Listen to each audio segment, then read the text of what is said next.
History might look at the Gilded Age, the era, not the show, with a certain amount of justifiable skepticism, as there was indeed rampant social inequality at the time. The thing that remains undeniable is that humanity made immense progress during this era. The field of electricity came to its own in the latter part of the 19th century, and the Gilded Age, the show, not the era, underscores that by making it the focal point of its 7th episode, titled Irresistible Change. Here is everything you need to know about it. The Gilded Age Episode 7 Recap. The episode begins with George Morgan Spector hosting a demonstration about his station, the Union Central Station. As with his house, Stanford White is in charge of designing it. And George is collaborating with Thomas Edison to have it completely illuminated by electrical bulbs. Seeing his father happy for the first time in the recent few days, Harry Richardson, decides to tell him that he wants to be an architect. He has Gladys, Tisa Farmiga, and Mr. White to back him up, but George vehemently dismisses the idea. Later in the episode, it seems that Larry finally gets through to his father when he tells him that he doesn't want to be remembered as George's disappointing son and wants to forge his own path, prompting George to agree to give it serious consideration. Meanwhile, from what she learned from Ambrose earlier, Agnes comes to think that Oscar, Blake Ritson, is romantically involved with Turner and sends Marion, Louisa Jacobson, to the Russell household to request Bertha, Carrie Coon, to fire Turner, which Bertha eventually does. When Oscar hears about it, he comes to regard it as a positive thing, believing that it can potentially regain access to the Russell family. The contention between George and Bertha continues to brew over their respective priorities.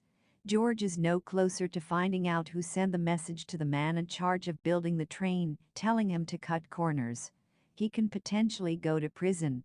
When he and Bertha speak about this, she seems more worried about how all this will affect their social standing.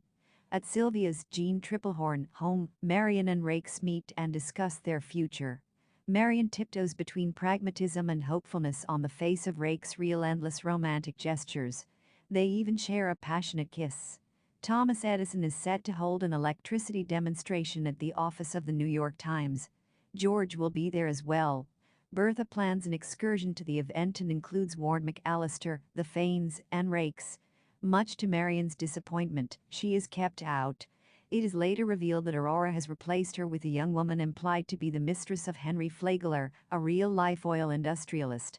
Meanwhile, Peggy, Deanie Benton, attends the event with T. Thomas Fortune. Is Agnes right about Raikes? At the event, as Thomas Edison illuminates the office of the New York Times and people witnessing it burst out in cheers, Aurora sits looking uncomfortable, watching Raikes converse with Sissy Bingham, the implied mistress of Henry Flagler. Agnes believes Raikes to be an adventurer and social climber. He has the charm and the physical features to succeed in that regard. But something more is definitely going on with Raikes. He represents the dissatisfaction of the world beyond the polite society. He is ambitious and driven enough to get what he wants at a stunningly fast pace. And that's why Bertha likes him and Agnes dislikes him.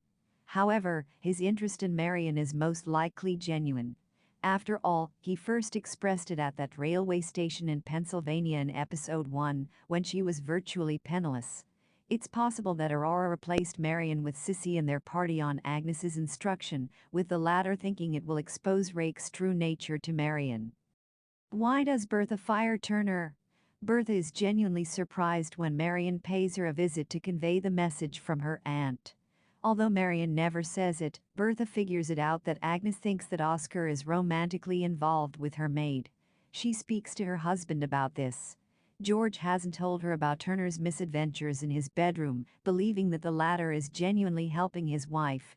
So, it isn't because of him that Turner loses her job. Bertha spots Turner speaking to Larry, touching him the same way she apparently did Oscar. The last thing an ambitious woman like Bertha would want is rumors about her own son's involvement with a member of the house staff. She decides to nip it in the bud and remove the other woman from her home.